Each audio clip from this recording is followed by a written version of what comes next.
Porque podemos vivir, respirar, movernos, porque podemos tener hoy conciencia. Dice la palabra que esta tierra se llama, o la Biblia le llama a esta tierra, a este planeta, la tierra de los vivientes. Empecemos dando gracias al Señor, porque todavía estamos acá. Y si todavía estamos aquí, hay un propósito.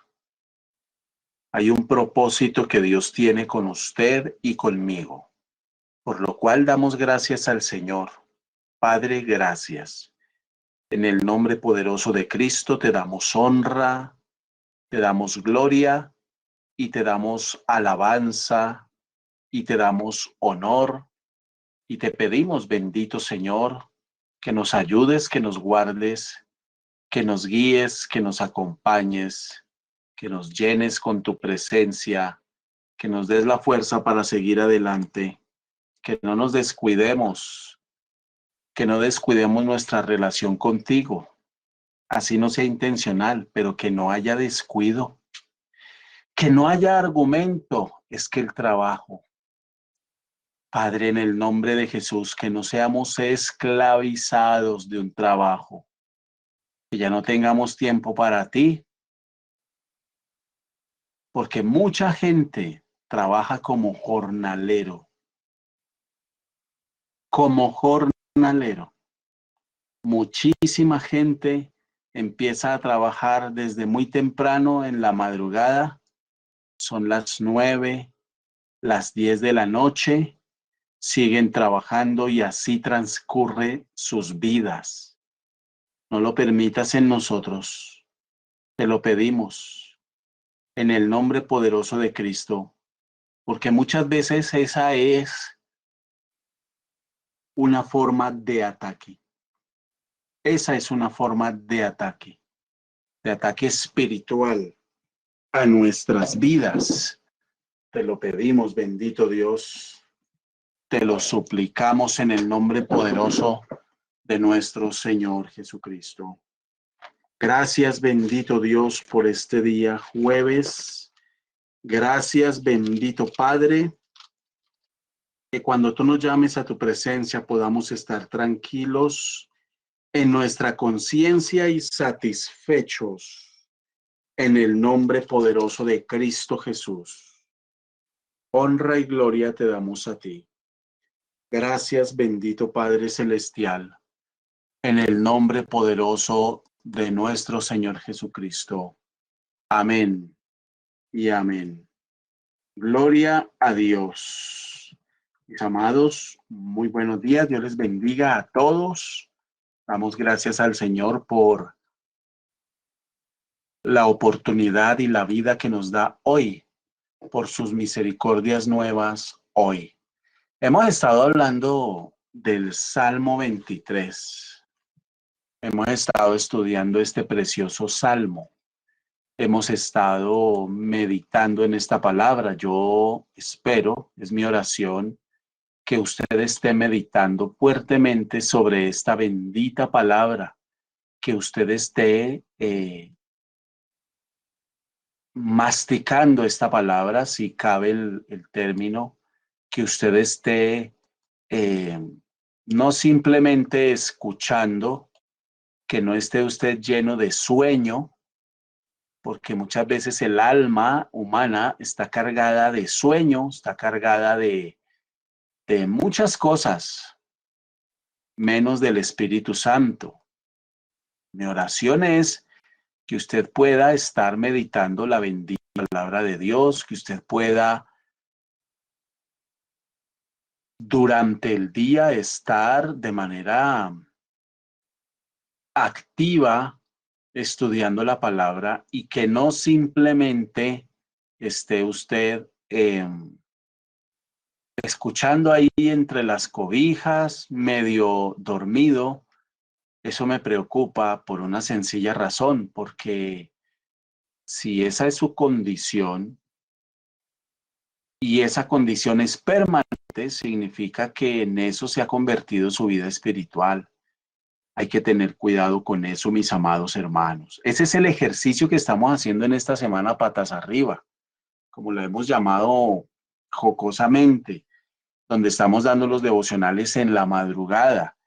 El ejercicio es simplemente llamándolos a todos a hacer el esfuerzo de levantarnos en la madrugada para que golpeemos esta carne, para que nosotros estemos metidos con el Señor. Amén. Bendito Dios del cielo. Bueno, fíjese allí en el Salmo 23, por favor. Vamos a estudiar otro precioso pasaje. Hoy, Jehová es mi pastor, nada me faltará. En lugares de delicados pastos me hará descansar. Junto a aguas de reposo me pastoreará. Hasta ahí hemos estudiado en detalle el Salmo. Seguimos en el versículo 3. Hoy vamos a estudiar dos versículos. El versículo 3 y el versículo 4.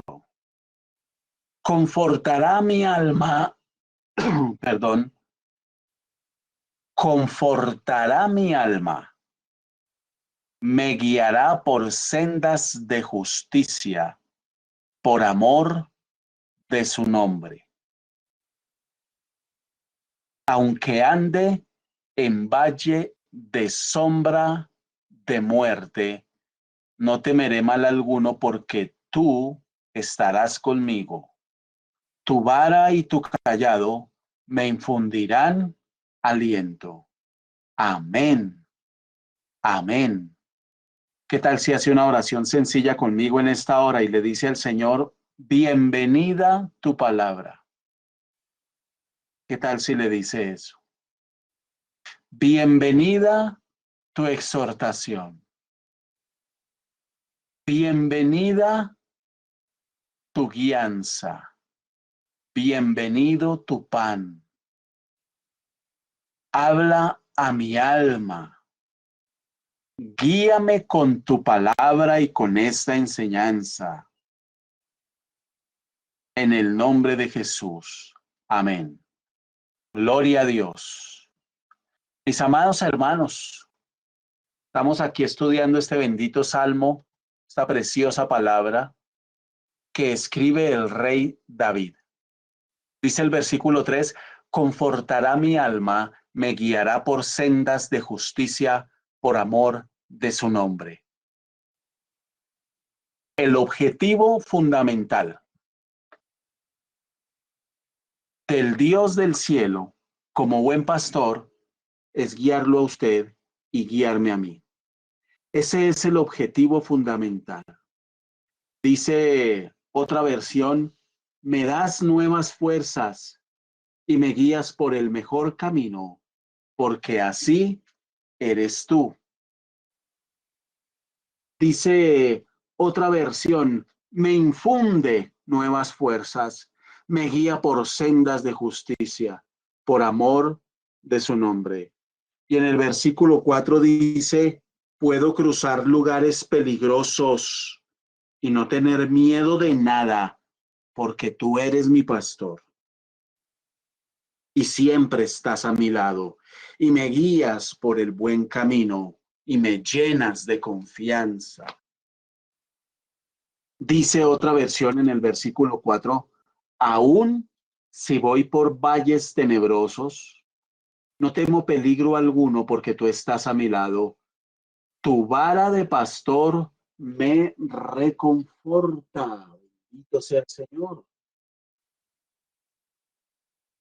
Tenemos un pastor que siempre está con usted y siempre está conmigo. El objetivo fundamental de Dios como buen pastor es guiar a la oveja. La guianza es fundamental. A estas alturas del Salmo, ya nosotros entendemos que la oveja tiene mansedumbre y docilidad en su corazón. Escuche, sin mansedumbre y docilidad en el corazón de la oveja, no es posible la guianza del pastor. Otra vez, sin mansedumbre y sin docilidad en el corazón de la oveja, no es posible la guianza del pastor. No es posible. El gran problema que muchas ovejas presentan es que no son mansos y dóciles a la bendita palabra de Dios. No es que el Señor no los quiera guiar. No es que el Señor no los quiera orientar. No es que el Señor se olvidó de usted. Y en el estudio que estamos haciendo de este salmo, hemos sido claros desde el principio. Es un salmo que tiene que ver con señorío antes que con cualquier otra cosa. El Salmo 23, en esencia, muestra el señorío de Cristo sobre la vida de la oveja. Para ser guiado, para ser orientado, para ser llevado junto a aguas de reposo y a delicados pastos, es necesario que la oveja sea dócil y se deje llevar. Entonces, eso es lo primero que usted debe tener claro. Yo estoy siendo dócil a la bendita palabra de Dios. Usted está siendo dócil a la palabra, hermano. Usted está siendo dócil a lo que dicen las escrituras, a lo que el Señor le habla a diario. Bueno, sigamos. Entonces dice aquí la palabra, confortará mi alma y me guiará por sendas de justicia. ¿Cuáles son las sendas de justicia? La palabra, los principios establecidos en la escritura. Y Él lo hace por amor de su nombre. El, el alma confortada, para que el alma sea confortada, para que haya un descanso, para que el alma esté en un estado permanente de descanso, es necesario que sea permanente la guianza de Dios. Ojo con esto. Otra vez, el Señor me quiere guiar. Él me guía hasta que llegue yo a la presencia del Señor. ¿Cuántos dicen amén? Pero Él quiere que en este caminar aquí, en esta vida que usted tiene, que Dios le permite tener, Él quiere que su alma sea confortada, es decir, que su alma sea sostenida, consolada por el Dios del cielo. Para eso es necesario que usted permita en su corazón ser guiado por camino de obediencia, por sendas de justicia. Esto es algo que Dios hace por amor de su nombre. Cuando usted está siendo guiado realmente por Dios, su alma descansa de manera genuina, no en apariencia, como cuando a uno le preguntan, ¿usted cómo está? Bien, ahí, como por no preocuparlo. Hay ovejas que contestan bien. ¿Para qué me pongo a decirle y a contarle cómo estoy? Esa persona no tiene confort en su alma, no está siendo confortado, no está siendo consolado, fortalecido y alimentado. Eso significa confortar el alma, consolado, fortalecido y alimentado. Eso es confort. Le voy a poner un ejemplo. Usted llega de viaje a un lugar, viene de un viaje largo, viene de un viaje que lo ha desgastado, etcétera, etcétera.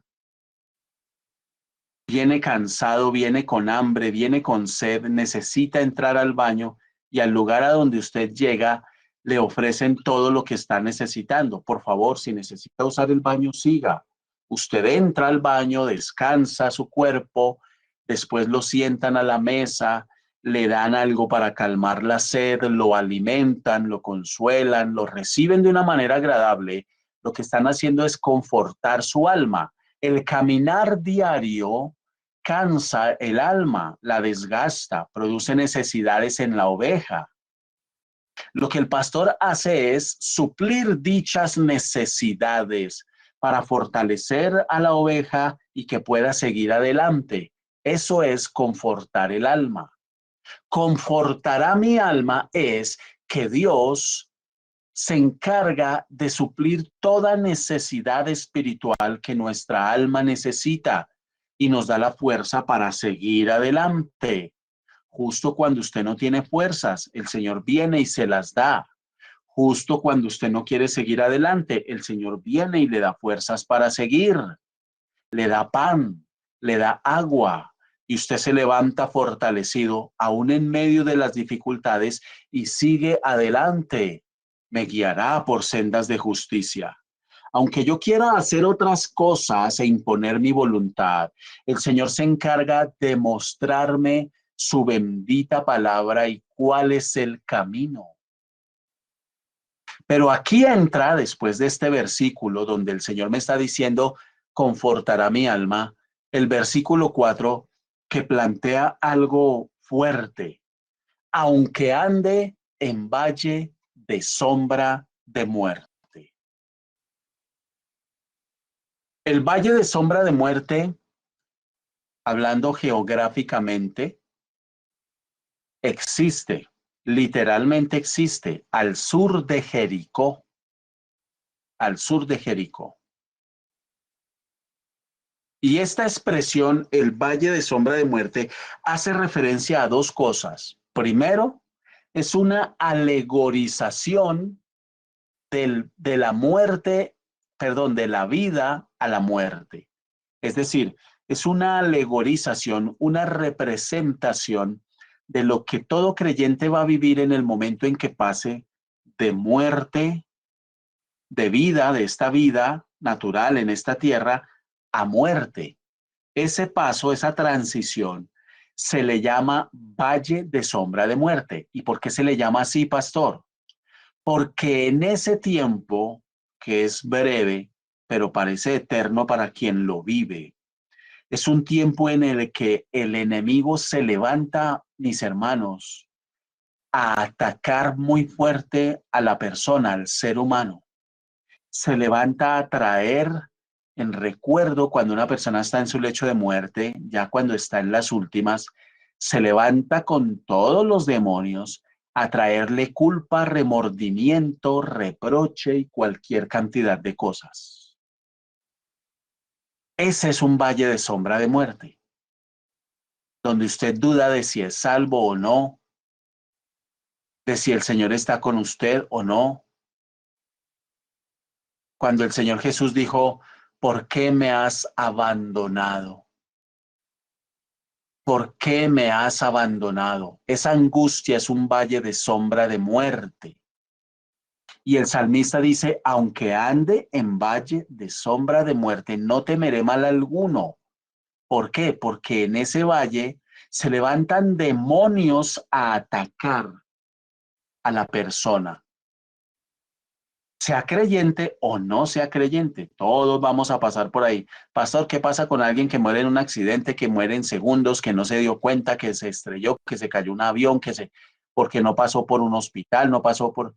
Igual, esa transición la vivimos todos, de la vida en esta tierra al mundo de los muertos. Todos la vamos a vivir. Aunque ande en valle de sombra de muerte, pero en lo natural, ese es en un sentido espiritual, en lo natural, el valle de sombra de muerte es una zona entre Jericó y el Mar Muerto. Es un desfiladero conocido como el Valle de Sombra de Muerte. Los pastores, antiguamente, los pastores judíos, ellos cuentan que ellos practicaban en el arte de pastorear a las ovejas algo que se conoce como la transhumancia. Trans con H, humancia. La transhumancia no es más que pasar un rebaño de una zona geográfica a otra con el fin de protegerlos de la escasez. Ejemplo, si yo saco, qué sé yo, saco el rebaño de ovejas aquí a la Boyacá con calle 80, digamos que los llevo allí con el fin de llevarlos a descansar. Y estamos ahí 2 días, pero a los 2 días empieza el invierno, se bajan las temperaturas y las ovejas corren peligro, entonces yo debo coger todo el rebaño e irme hasta la autopista sur con Boyacá,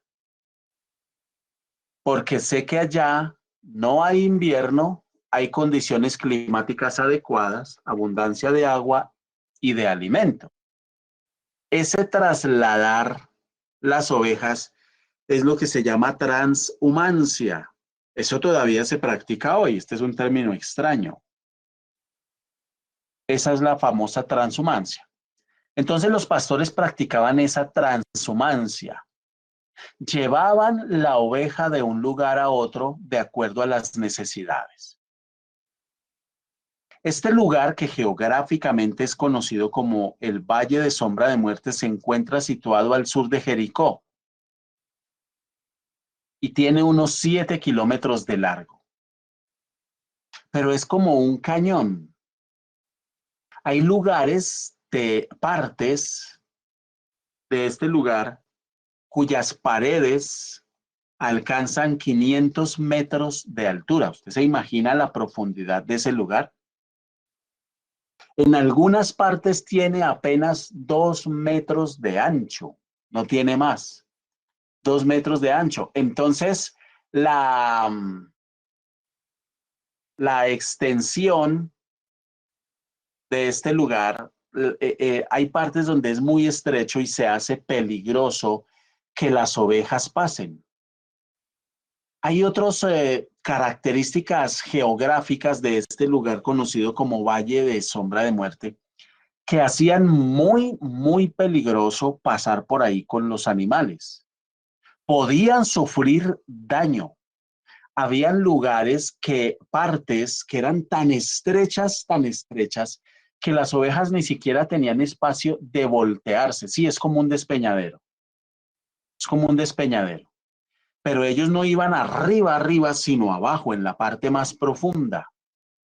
Y en esas partes tan estrechas que no había espacio para voltearse, las ovejas se podían desesperar.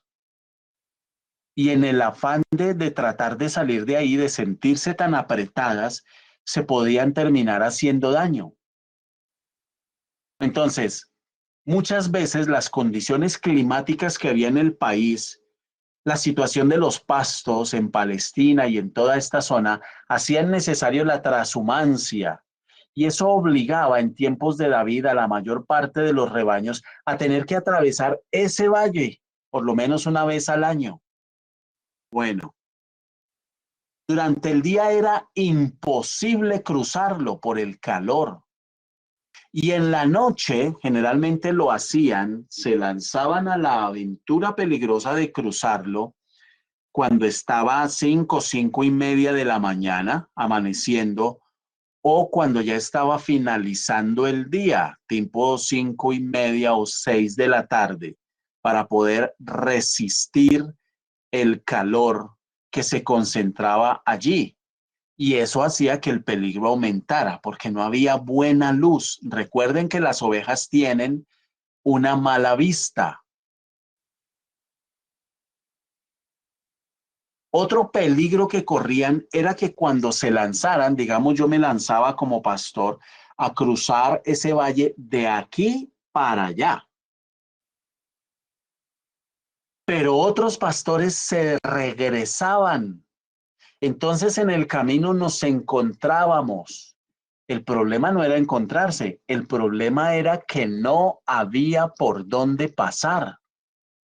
Y eso constituía un peligro mayor para las ovejas y para los pastores.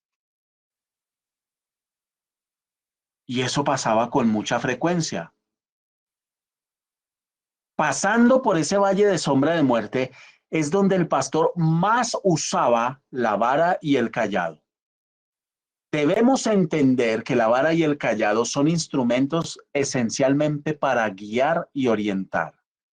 Nunca debemos ver la vara y el cayado como instrumentos para castigar y maltratar, jamás. La vara y el cayado están para guiar y para orientar a la oveja.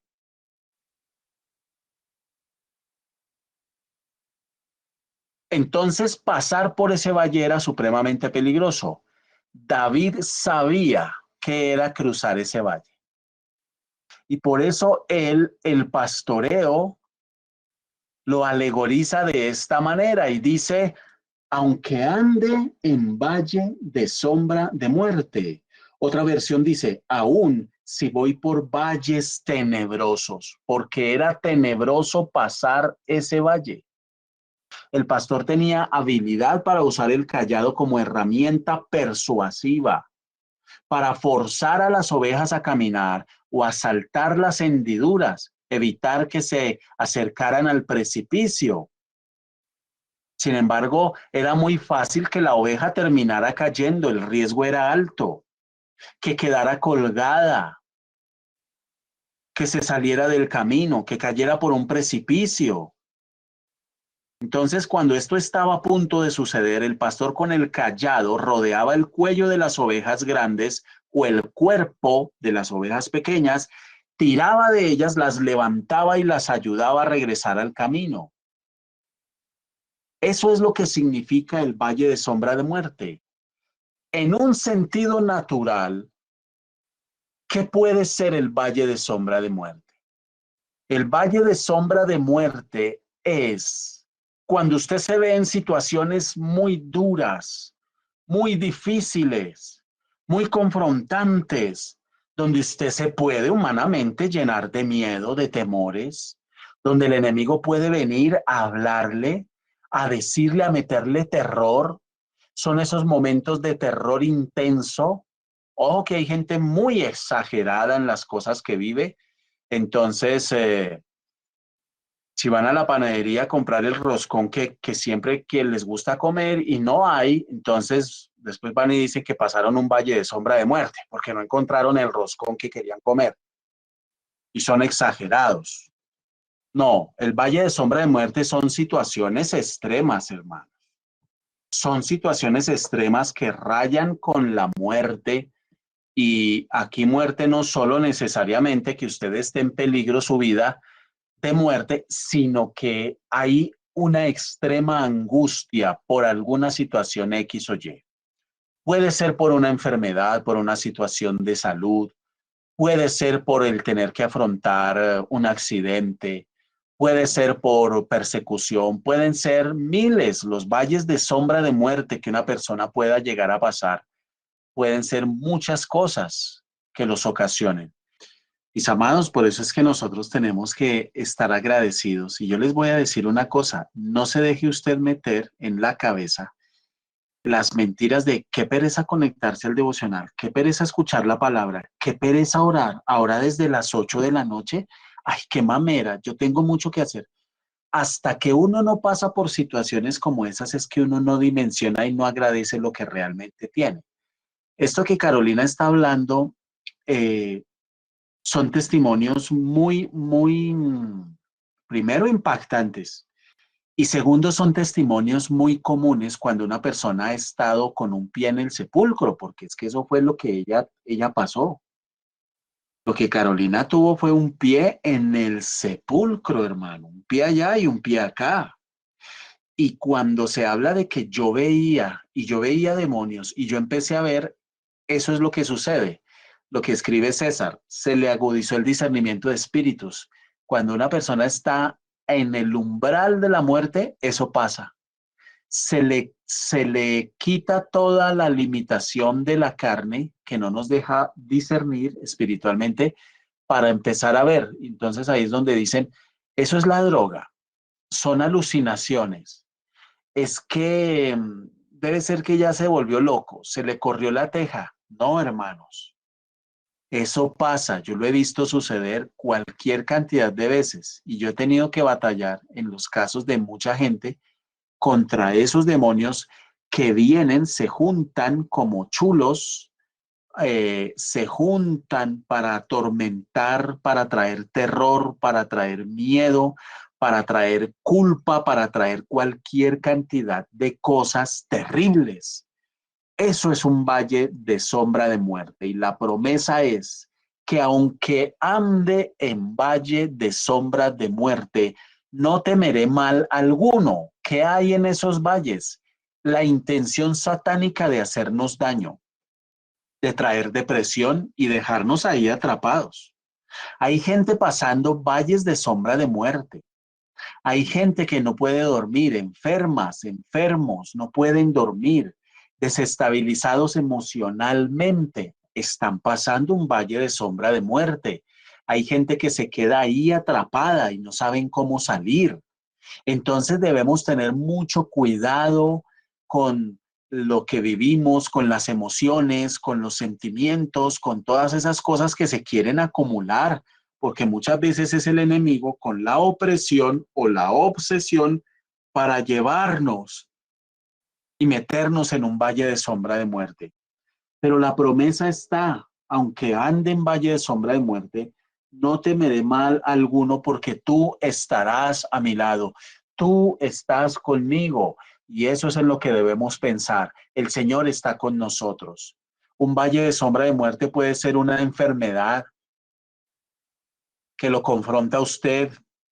Un valle de sombra de muerte puede ser una situación dura y difícil que lo confunde, donde viene miedo, viene temor, viene angustia. Claro, todo eso viene humanamente hablando porque el enemigo se viene con toda en contra suya para aterrorizarlo y para llenarlo de temor, de miedo, de angustia, de tristeza, de soledad, para gritarle mentiras, para restregarle su pasado, su vida, sus errores, sus pecados, absolutamente todo.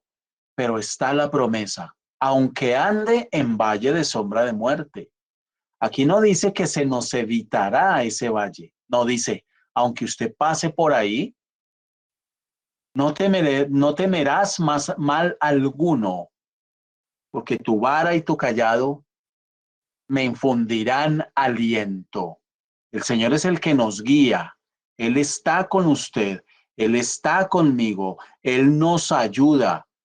Mis amados hermanos, el infierno está lleno de cientos de miles de testimonios que ya no nos pueden contar. Se quedaron allá, enterrados por la eternidad. Ay, si yo hubiera puesto cuidado. Ay, si yo hubiera puesto cuidado. Ay, si yo hubiera aprovechado. Ay, si yo hubiera valorado. Ay, si a mí me hablaron de la palabra, yo por qué no escuché, yo por qué no. Hoy usted y yo estamos vivos y tenemos la maravillosa oportunidad de levantarnos una madrugada. Dejemos de pensar y de centrarnos en el frío, en lo difícil.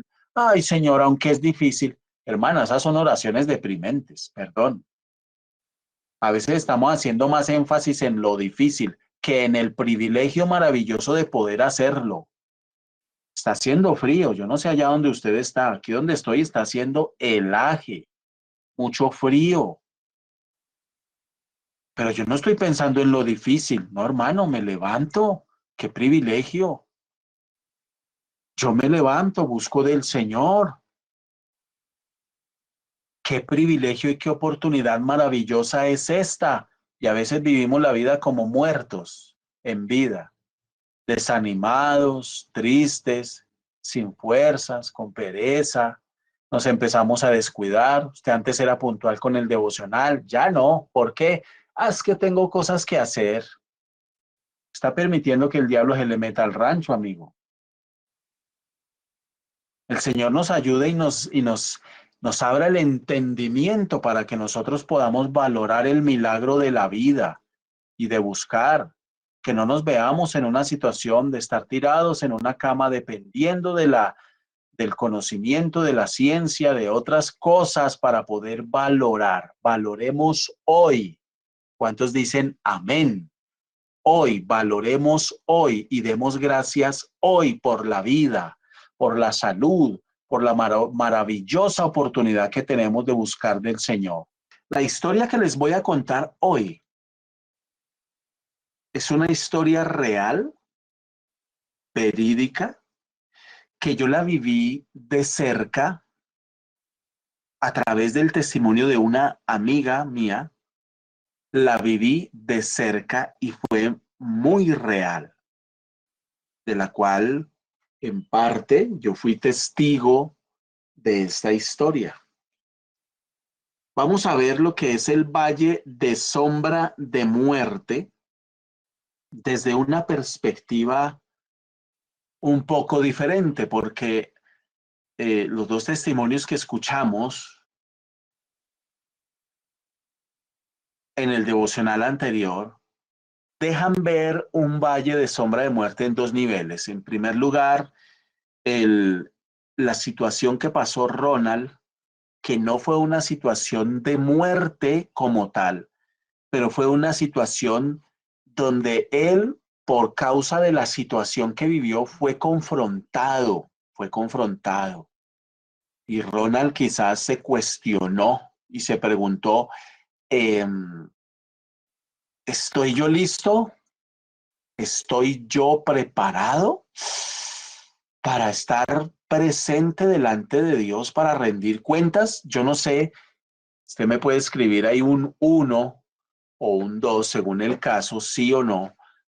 Si usted ha vivido situaciones así, situaciones que tan duras, tan fuertes, donde usted dice, me vi confrontado, mire, la señora Luz, Carolina, el testimonio que Carolina nos dio, Raúl también. Eso pasa cuando hay accidentes, cuando hay situaciones de salud terribles, cuando, uy, usted ya raya con la muerte, hermano. Usted dice, uy, pasé raspando, raspando, raspando. Pero se ve uno en situaciones bien duras. Bueno, muchos no, y otros sí. Vea, aquí dice Brigitte, sí, solo pedía perdón, perdón y pánico sentía, vea. Y uno dice, Señor, yo no estoy listo, perdóname, yo no estoy listo y nos puede pasar a cualquiera. El Señor nos guarde y nos proteja. Pero fíjese que eso es de acá, de este lado, ¿no? Desde experiencias en la tierra de los vivientes. Carolina, ella fue muy breve pues en virtud del tiempo también, en el testimonio que ella nos contó, pero las situaciones que ella vivió o ha vivido en su vida con relación a su salud son muy fuertes. Y de paso les quiero pedir oración por ella, que el Señor le guarde y nunca más tenga que estar en un quirófano. Esa es mi oración, que nunca jamás vuelva a tener complicaciones de salud. Que ese corazón le trabaje full hasta cuando el Señor la llame a su presencia o el Señor venga por su iglesia. Punto. Pero ella también pasó situaciones muy duras. Imagínese a usted que le paren el corazón, hermano. Imagínese esa experiencia, por favor. Dios mío, una cosa muy fuerte.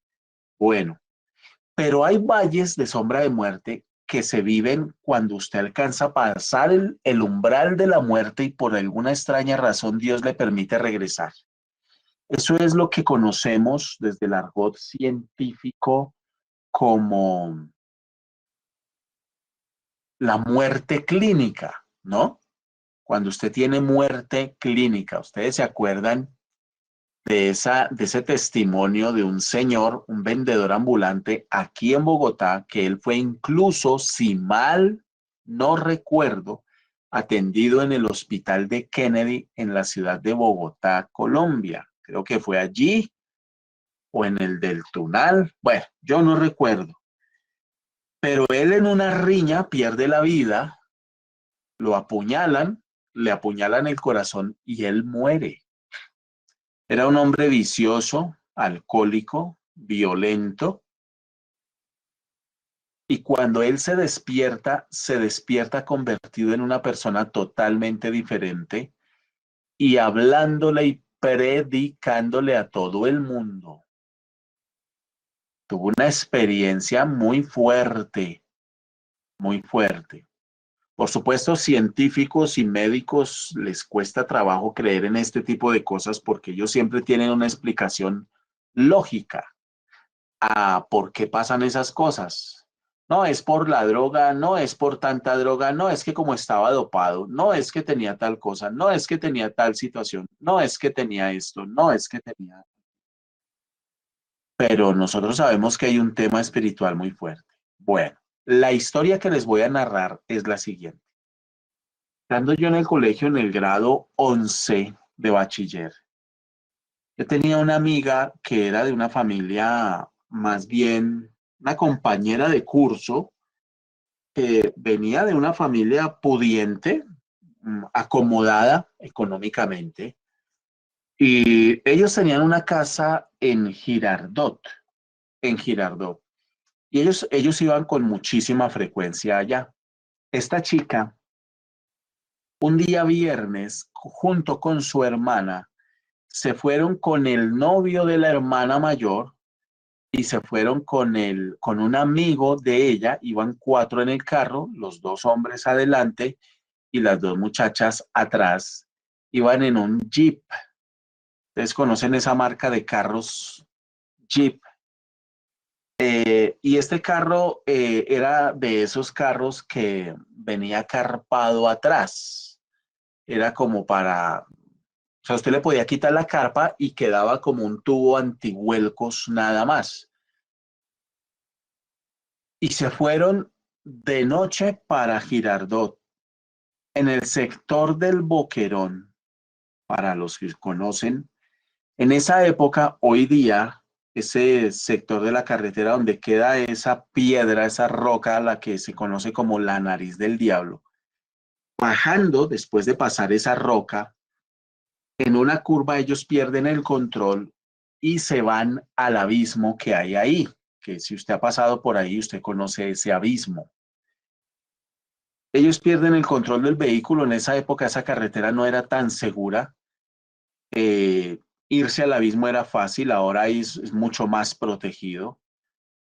Y en esa curva incluso ahora hay una roca grande, como un bloque gigante. Allí tuvieron mucho tiempo restos de un carro de una familia que también siguieron derecho, perdieron el control y se fueron a ese abismo y perdieron la vida. A ellos les pasó, ellos va manejando el novio de la hermana mayor, pierden el control y se caen a este abismo. Mi amiga, mi compañera de estudio, ella refiere, ella cuenta que ellos iban en el carro normal y por estar ahí en la recocha y en la cosa, el muchacho pierde el control del carro y ella recuerda hasta cuando el carro cae al vacío y sufren el primer impacto y hasta ahí ella no recuerda nada más. Por el golpe que sufre, ella queda como inconsciente. Ella dice que despierta al rato. No sabe cuánto tiempo pasó, dice, porque ellos iban más o menos tipo 8 de la noche, pasando por ese punto, pero ella dice que algún tiempo pasó, ella de pronto abre los ojos, pero cuando ella abre los ojos, ella ve solo la oscuridad del abismo y tarda unos segundos en darse cuenta porque ella no entiende lo que ve, cómo se orienta con lo que está viendo. Que una de las luces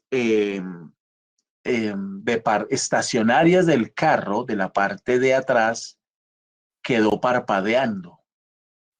Y ella cuenta que ella veía una luz pequeñita que parpadeaba. Y ella decía, ¿esto qué es? ¿Qué está pasando? Yo no entiendo. Yo iba en el carro. ¿Dónde está mi hermana? ¿Dónde está el novio? ¿Dónde está? Ella se empieza como a tratar de entender de dónde estoy, qué está pasando. Pero ella no se da cuenta que cuando ella está en eso, ella no está en su cuerpo. Y ella se logra orientar por esa luz que ve parpadear y se da cuenta que es una de las estacionarias del carro, la estacionaria de la parte derecha, atrás, que es la que parpadea y prende y apaga, como las estacionarias del carro. Quedó prendida. Y ya ella se orienta y se da cuenta que ella no está en su cuerpo y ella trata de palparse. Ella se mira, ella se está mirando, se mira el pecho, se mira los brazos y trata de palparse y ella se ve, pero no se logra tocar, como si fuera una imagen, dice ella, como si fuera una imagen. Entonces, cuando ella reacciona que ella no está en su cuerpo, se pregunta, ¿yo estoy muerta? Y ella empieza a mirar hacia abajo. Ella cuenta que estaba elevada a unos 5 metros de la superficie del abismo, algo muy oscuro, y logra ver tirada a su hermana, que tenía un pantalón blanco con una camisa beige, y la logra ver tirada en el suelo cerca del carro, a unos metros del carro, toda vuelta a nada y ensangrentada. Y logra ver a uno de los muchachos, al conductor, metido dentro del carro y al otro no lo ve. Entonces es cuando ella dice, yo me morí. En ese momento dice que algo la empezó como a jalar hacia arriba y que ella voltea a mirar hacia arriba y ve una luz. Esa experiencia de la luz y del túnel son muy comunes escucharlas. Quién sabe si eso es lo que uno va a ver cuando muera. Cuando usted y yo moramos, si es que no ha sucedido antes el arrebatamiento, pues podremos decir si es así o no es así. Antes no. El caso es que ella ve una luz y ella empieza a ser atraída hacia esa luz. Eso es lo que ella dice. Ella dice, yo sentía como que me succionaban y empieza a ser atraída. Pero mientras es atraída, literal, ella empieza a sentir un miedo terrible y su vida empieza, ella dice, fue como si en esa época, en ese año, estamos hablando del año de 1994, por allá en noviembre, en el año 94, haga cuenta cuántos años. Y ella dice que empezó a sentir una angustia terrible y en esa época era muy, yo no sé si ustedes lo alcanzaron a vivir, los que tienen menos de 30 no,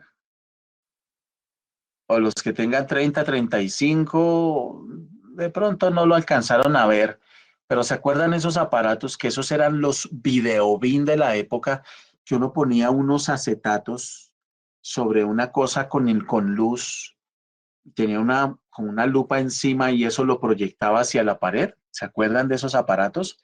Esos eran los videobin de la época, ¿no? Entonces uno estaba con la presentación y quitaba un acetato y ponía el otro. Bueno, ese era el PowerPoint de la época.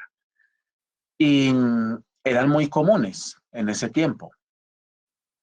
Y resulta que ella dice, ella cuenta que cuando empezó a ser atraída por esa luz que la veía muy lejana y fue largo, mientras ella llegó a esa luz fue largo el tiempo que pasó, ella dice que su vida empezó a verla así, como en acetatos. Ese es el testimonio exacto que ella da, como en acetatos, como si le quitaran y le pusieran delante de ella acetatos de todo lo que eran escenas que ella veía de su propia vida,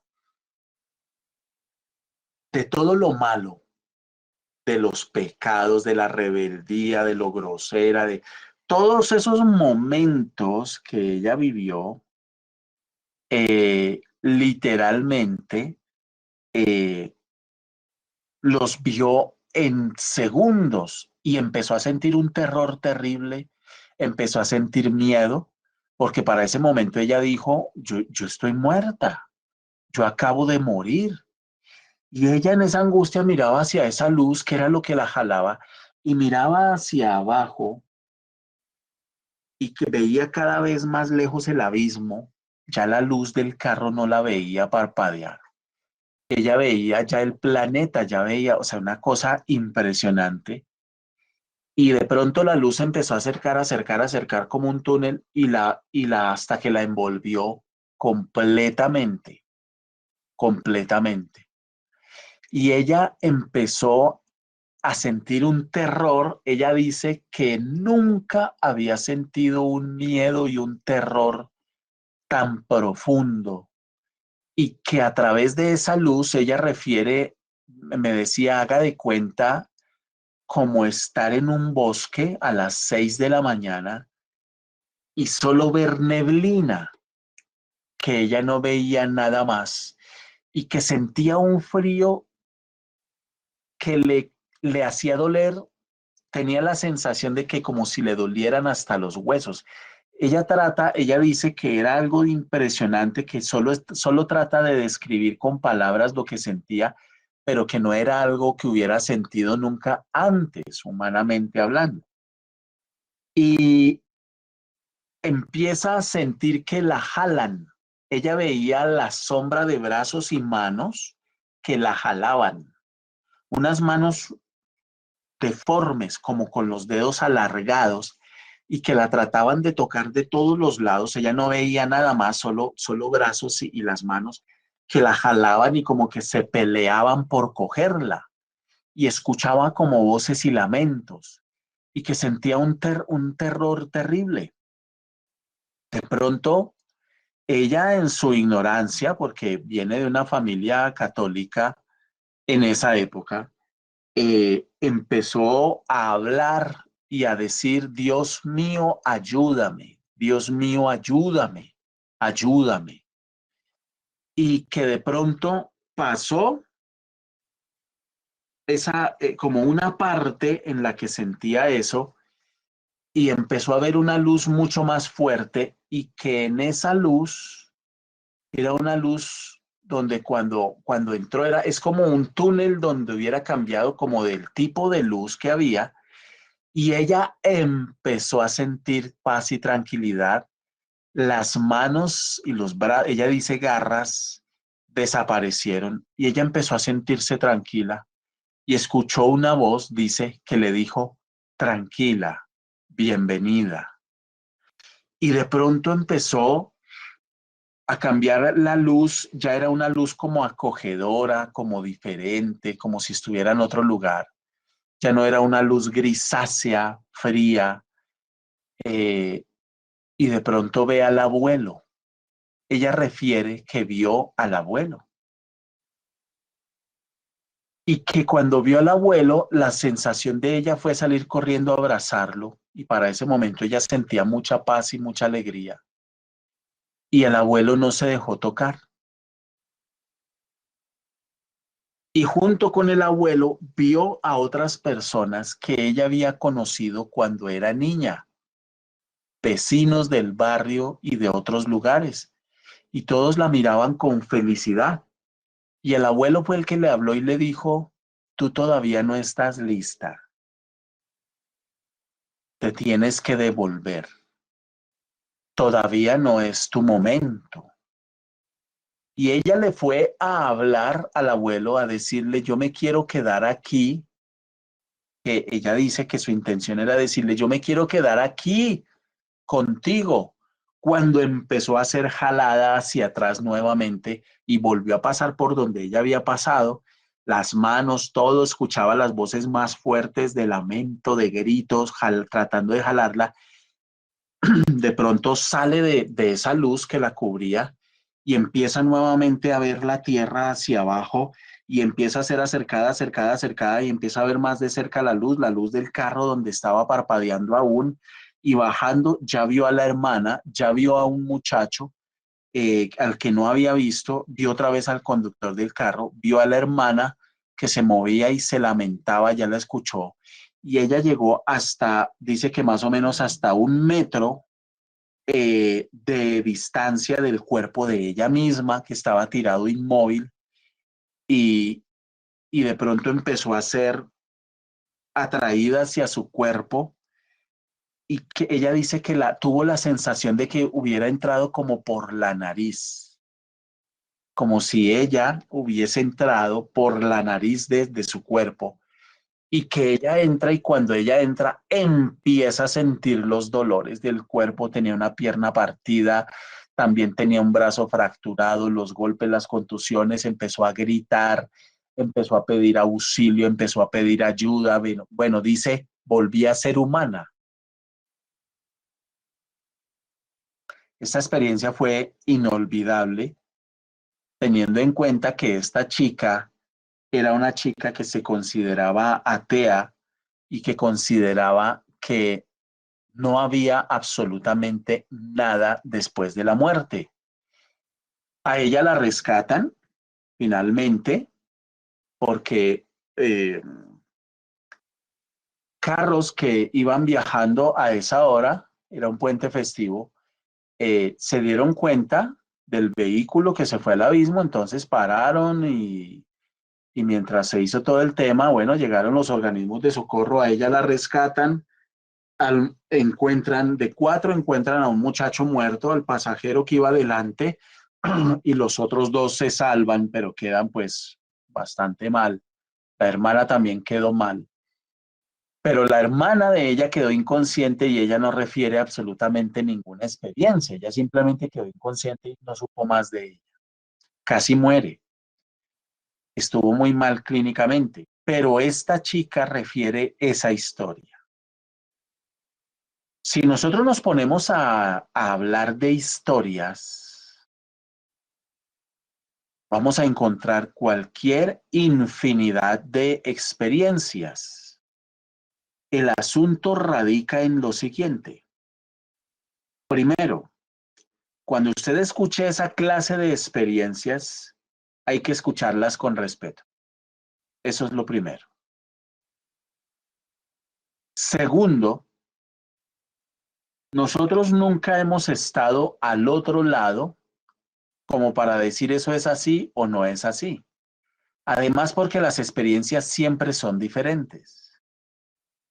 Tercero, nunca jamás haga usted de una experiencia de este tipo que vive otra persona y nos la cuenta una doctrina. Jamás. Usted encuentra gente hablando unas cosas que ya rayan en la fantasía. Es que yo estaba durmiendo y fui al estómago del infierno. En serio, y no paso por el colon a ver cómo está, si inflamado o no.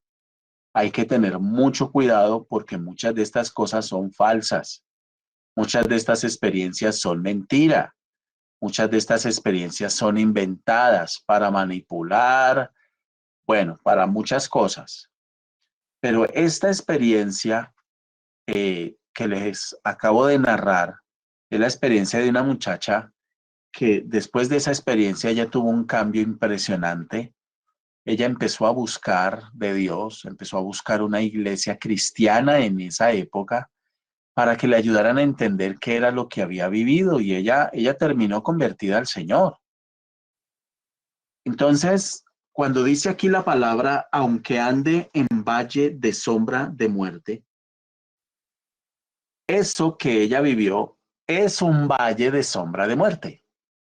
Es un valle de sombra de muerte porque cuando una persona está en su lecho de muerte y ese proceso de transición entre la vida y la muerte, donde el enemigo se levanta con todo el infierno para atacarlo a usted, para llenarlo de culpa, de miedo, venir para atormentarlo y hacerlo dudar de que usted es salvo en realidad, sino que usted se va a condenar. Eso es algo que ellos hacen. Eso es algo que ellos hacen. Y con eso hay que tener mucho cuidado, mucho cuidado. Cuando usted vea a un familiar que está en su lecho de muerte, usted tiene que orar, hacer guerra espiritual, reprender mucho actividad demoníaca y satánica, porque vienen a atormentar a la persona, a recordarle sus pecados por montones y a quererlos hacer sufrir. Así la persona vaya a ser salva o sea salva, vienen a atormentarlo con terrores. Eso es lo que también se conoce como valle de sombra de muerte. El valle de sombra de muerte no son solo situaciones duras y difíciles, no. Puede ser en ese cruce del umbral entre la vida y la muerte, como le pasó a esta muchacha. Esos momentos de terror, esos momentos de angustia que ella refiere, que ella sintió, que ella vivió, es un valle de sombra de muerte. Pero fíjense que aquí mismo en el versículo se mencionan tres cosas fundamentales. En el versículo 4, la primera, aunque ande en valle de sombra de muerte, hay valles de sombra de muerte. Ya tenemos claro que hay valles de sombra de muerte naturales, es decir, que se dan en esta tierra. Y hay valles de sombra de muerte espirituales que se pueden llegar a vivir en ese paso de la vida a la muerte, donde el enemigo se viene con toda para traerle a usted o a su familiar sufrimiento, dolor, culpa, miedo, duda, etcétera. ¿Listos? Lo segundo, no temeré mal alguno porque tú estarás conmigo. Siempre en los valles de sombra de muerte, el creyente, Satanás tratará de dañarlo. No se le olvide nunca, Satanás tratará de dañarlo. Bueno, hay una expresión de confianza, no temeré mal alguno porque tú estarás conmigo. Es una promesa, tú estarás conmigo, tú estarás conmigo.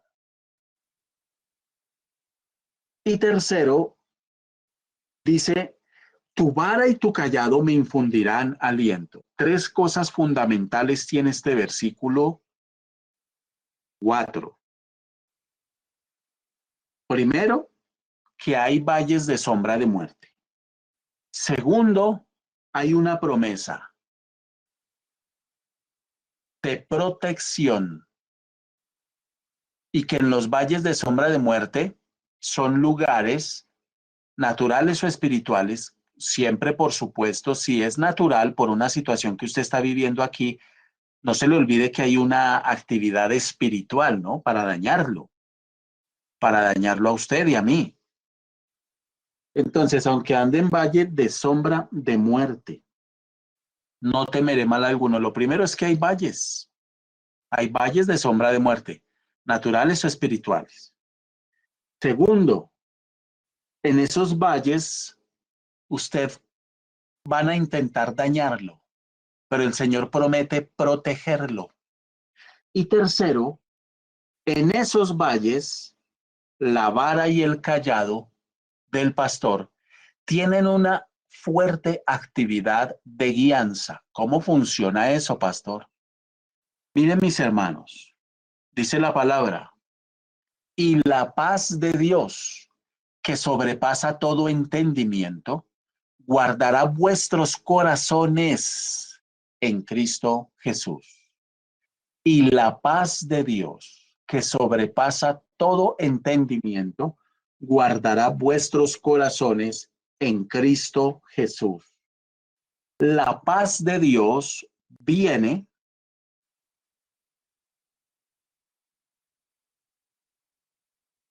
escuche esto, esa paz de Dios que sobrepasa todo entendimiento, solo viene a través de su guianza. Cuando el pastor de mi alma guía mi vida y yo lo permito, y la guía a través de la vara y a través del cayado, es eso lo que me infundirá aliento. ¿Y por qué la oveja necesita que se le infunda aliento? Porque con frecuencia en esta vida nos sentimos desmayar frente a las situaciones, frente a los problemas, frente a las dificultades, frente a lo que ven nuestros ojos, y no es justificación para la falta de fe. Ojo, cuidado con eso. No es justificación. Pero el valle de sombra de muerte es un lugar donde usted tiende a guiar, a desmayar, perdón, a desmayar. Por eso el Señor no solo promete compañía, no solo promete compañía, sino que además promete infundir aliento, infundir fuerza. Bueno, yo tuve la oportunidad de hace algún tiempo estar allá en el Parque Tayrona, una zona preciosísima para ir a conocer. Pero resulta que usted llega, tiene que llegar, se registra en la entrada. Si usted llega en bus, usted se registra en la entrada y de ahí para allá es como hora y media echando camino. Y tiene que subir entre la selva, literal, entre la selva, eh, entre el monte, etcétera, para luego de empezar a bajar y llega usted a la playa y ve ese escenario natural espectacular, pero tiene que cruzar por todo eso. Y pues por el camino usted se cansa, y si usted lleva equipaje se cansa. Entonces en algún momento usted tiene que parar, tomar un poquito de agua, tiene que descansar. Y cuando usted para, que ya no aguanta más, uy, no, espere, paramos un poquito, uy, no, descansemos un poquito porque no aguanto, ya usted el aire le está faltando. Entonces usted lo que está haciendo es parar para que le sea infundido aliento. La vida del creyente es exactamente así. Vamos caminando, tomados de la mano del Señor. Él promete no abandonarnos, estar con nosotros, pero hay momentos en los que necesitamos que se nos sea infundido aliento. Y a veces, cuando se nos es infundido aliento, es infundido de maneras que no esperamos, hermanos. Ay, es que el pastor me habló muy fuerte. Ay, es que me dijo cosas muy duras. Ay, es que me confrontó con la palabra y yo estoy triste. Eso también es aliento. Y si no, pregúntele al profeta. Si no, pregúntele al apóstol. Cuando ellos escriben, a veces tu palabra me era dulce como la miel y a veces era amarga. Y eso es parte de la guianza. Tu vara y tu cayado me infundirán aliento. ¿Y por qué dice tu vara y tu cayado me infundirán aliento? La vara, conocida en el original hebreo como la porra, que era una vara que generalmente no se debe confundir con el báculo que representaba autoridad, el báculo de Moisés. Ese era un palo más grueso y muchísimo más largo que superaba a la persona en altura. Si usted medía 1,80, el báculo medía 2 metros, pero el báculo era algo que representaba autoridad. La vara es diferente. La vara era de mucha más fácil maniobrabilidad. Y la vara generalmente no superaba mi altura. Si yo mido 1,80, la vara no superaba, podía medir 1,50, 1,40. y era muy fácil de mover y muy fácil, muy versátil, más liviana, más delgada, pero muy dura, muy fuerte. No se partía con facilidad. Tenía que ser versátil para guiar. Hoy la vara es esto, la palabra. Hoy la vara es esto, la enseñanza, la Biblia, el devocional, la predicación, la consejería. Esa es la vara que utiliza el Señor hoy. La vara para corregir, para enderezar. Cuando se le dice a usted cambie, usted no puede seguir igual, si no va a morir en un desierto. ¿Eso qué es? Vara. Cambie su actitud, deje la dureza de corazón. ¿Eso qué es? Vara. Corríjase, está actuando mal con sus hijos. La actitud que usted tiene no es correcta. La Biblia dice esto o aquello. Eso es vara, vara, vara. ¿Necesitamos vara? Diga amén. Necesitamos la vara de Dios todos los días.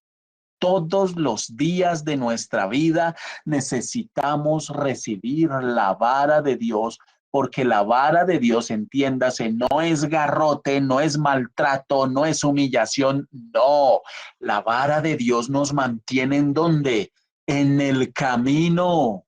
Hermano, usted me puede decir hoy que usted quiere viajar, quiere aprender idiomas, quiere comprar 50 casas, tener 200 carros, tener 500 fincas. Mejor dicho, usted quiere tener más que Pablo Escobar o cualquier otro millonario, un empresario. Usted quiere tener más que cualquiera. Bueno, esos son caminos que usted quiere recorrer. Esos son caminos que su alma quiere recorrer. Y si Dios se lo permite, pues bien, excelente. De pronto usted quiere estudiar, usted quiere hacer, usted quiere mil cosas. Son caminos, caminos, caminos. Pero el camino más importante por el que nosotros debemos andar es el camino estrecho que lleva a vida eterna. Y para mantenernos en ese camino estrecho necesitamos de manera permanente la expresión del amor de Dios en nuestra vida. Y la forma en cómo Dios expresa ese amor para mantenernos en ese camino estrecho y que lleguemos finalmente a nuestro destino final es con la vara y con el cayado, que son instrumentos utilizados por el Dios del cielo para guiarnos con su infinito amor. Pero no se confunda. Cuando decimos amor no significa consentimiento y alcahuetería. Dentro de la expresión del maravilloso amor de Dios está su disciplina, está su reprensión también. El Señor también nos reprende, el Señor también nos disciplina, el Señor también trata con nosotros y gloria a Dios por eso. Si usted como padre o como madre ven a su hijo haciendo algo inadecuado una y otra vez, usted va a entrar a disciplinarle. Usted no le va a dar una palmadita en la espalda a su hijo cuando le falta el respeto. Usted no le va a decir a su hijo, ay, mi amor, tan lindo, me llegó a la 1 de la mañana antier, hoy me llegó a las 2 de la mañana, mañana ¿a qué hora me quieres llegar para yo estar pendiente esperándote, mi amor? Y si su hijo le llega borracho mañana, usted no lo va a recibir con un caldito para que pase el guayabo. Usted no le va a decir, ay, tan lindo, mi amor, ¿qué quieres, mi amor, que yo te dé? ¿Qué quieres? Vamos y te compro ropa, te hace falta ropa y qué pena con tus amigos, tú yendo por allá a tomar y emborracharse con ropa vieja, yo te voy a comprar ropa nueva, vamos. Mire, hermano, usted por lógica no hace eso. Por simple lógica usted no hace eso. Usted de pronto ha tenido que llegar al extremo, los que tienen hijos grandes, de decirle a su hijo por el comportamiento, si se tiene que ir de aquí, se va, pero no me lo aguanto más. Y si no le gustan las condiciones de esta casa, le toca irse. Mire para dónde se va. Yo le pregunto, ¿eso no es reprensión? ¿Eso no es callado? ¿Eso es que usted odia a su hijo, lo menosprecia, lo aborrece, mal papá, no lo ama? No, hermano, ¿sabe qué está haciendo usted? Y usted que es padre y madre me entiende. Usted lo que está haciendo es expresar un amor por su hijo. Eso es amor. Pues exactamente actúa Dios con nosotros. Exactamente igual. Dios como nuestro Padre nos guía y Él sabe el camino que nos conviene. Él sabe el camino que nos conviene. Él sabe qué es lo que necesitamos. Y tu vara y tu callado me infundirán aliento. Él me guiará, Él me ayudará. Cuando a usted en medio de la rebeldía algún día su papá y su mamá lo tuvieron que sentar y hablarle y decirle, mira hijo, yo no entiendo tu comportamiento, yo no sé por qué actúas así, pero yo te estoy llamando a que tú te corrijas. ¿Qué estaba utilizando usted? La vara, la vara. Y cuando usted tenía que llegar a extremos ya muy fuertes, empaca sus cosas y se larga de la casa, está utilizando el callado.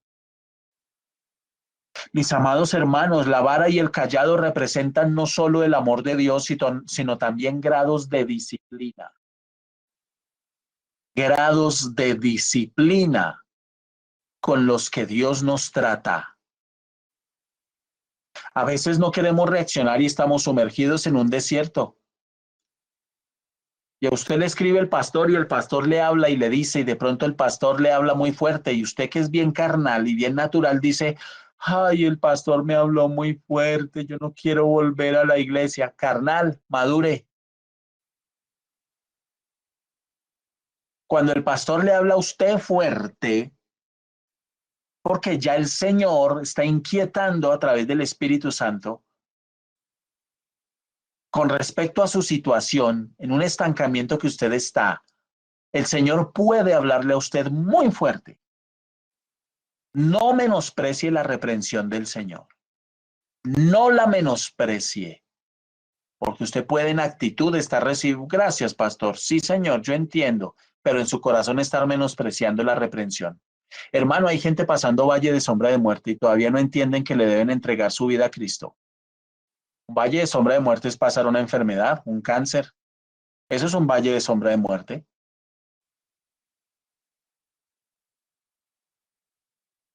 Eso es un valle de sombra de muerte natural aquí, a través del cual Dios espera que el corazón reaccione, que la gente reaccione, pero aún así no reaccionan. Aún así no reaccionan, aún así no rinden su vida a Cristo. Creen que es simplemente pedir y orar y sáname y ayúdame. Y sí, yo he aprendido cosas y yo he cambiado y resulta que no han cambiado nada porque no le han entregado su vida a Cristo Jesús. Porque en su cabeza y en su corazón tienen una mezcolanza de creencias y de una cantidad de cosas donde no se les puede mencionar a Dios y cuidadito le mencionan usted a Dios y acercarse a Dios y a mí no me hable de religión, yo prefiero seguir con mis muñecos y mis santos y con mis rezos y con mis tradiciones y con mis cosas y lo que aprendí en mi familia y punto. No, hermanito, se lo dije ayer a alguien, se le está muriendo la mujer, la está viendo como la está viendo. Usted está desesperado y todavía sigue clavado los 14 de cada mes pidiéndole allá al Señor de los Milagros, a un muñeco, hermano. Busque al Señor de los Milagros en la Biblia, es Cristo Jesús. Él no está muerto ni crucificado, está vivo, vive y reina. Reaccione y salga de tanta religiosidad. Para, callado, infunden aliento. Lo que le da fuerza a usted para seguir en medio de los momentos duros y difíciles de la vida es la guianza de Dios. Punto. No hay otra cosa, hermanos. No hay otra cosa que le dé a usted verdadero y genuino aliento. Solo la guía de Dios a través de la vara y a través del callado. El Señor nos ayude a entender este tema, porque muchos pasan por un valle de sombra de muerte y ahí se quedan y ahí mueren. Y qué triste es eso. ¿Usted sabía que Dios puede permitir que incluso personas que no son sus hijos pasen por valles de sombra de muerte? Y que pasando por un valle de sombra de muerte, muchos han conocido del Señor. Es más, yo no sé de los que me están escuchando a esta hora, cuántos hayan llegado a los pies de Cristo después de pasar de un valle de sombra de muerte. Ay, hermanos, qué tremendo es eso. Pero duro es pasar por un valle de sombra de muerte y no entender lo que Dios está diciendo. Eso sí es duro. Porque se pega, la gente se pega, como se lo dije ayer a este hombre. Usted está pegado de una maldita religión. Usted está pegado de tradiciones. Usted está pegado, usted se le habla de Dios. Yo siempre que he tratado de hablarle a usted de Dios, su reacción es agresiva, es violenta. Pero de esta, hermano, no lo saca sino Dios. Ahí está la familia pegada del techo haciendo rosarios y haciendo cualquier cantidad de cosas. Y allá fueron a la casa y pusieron un altar y tienen yo no sé cuántas veladoras y tienen cuántas imágenes y tienen allá a San Crisóstomo y a San no sé qué y a San sí sé cuándo y hacían bueno, una cantidad de cosas y que Dios y que ¿cuál Dios? ¿Cuál Dios, hermano? Usted tiene que buscar es del Dios de la Biblia, el único y verdadero. Dejar a un lado tradiciones, dejar a un lado tanta cosa, porque eso no le está sirviendo, amigo. Su esposa se le está muriendo enfrente suyo. Y viene usted a cuestionar a Dios, que por qué Dios no le responde. Es usted quien no responde. Quizás el trato no ha sido con usted, el trato no ha sido con su esposa, está haciendo con usted. Por eso Dios los está pasando por ese valle de sombra, de muerte. Y tenemos que reaccionar. Y tenemos que hablarle a los familiares. Y tenemos que decirles que solo hay una manera de salir avante de un valle de sombra de muerte, a través de la vara y del callado, a través de la bendita palabra, del verdadero arrepentimiento. Así se afrontan los valles de sombra de muerte, corrigiéndose, no haciendo las cosas como a nosotros se nos antoja y nos parece, justificándonos, sino haciendo las cosas como Dios manda en la Biblia. Y como le dije a este hombre ayer, no venga a decir que usted ama a Dios. Usted no puede amar a alguien que no conoce, amigo. Usted no conoce a Dios. Usted en su vida no ha leído una sola página completa de la Biblia. No venga a decir que conoce a Dios. Dios no le va a sacar de allí ni a usted ni a su esposa para que sigan igual. Y cuando su esposa se sane, ¿a quién le van a dar gracias? ¿A San Gregorio? ¿A San Crisóstomo? ¿O a cuál de las 50 vírgenes a las que le pide a diario? ¿A cuál le va a dar gracias?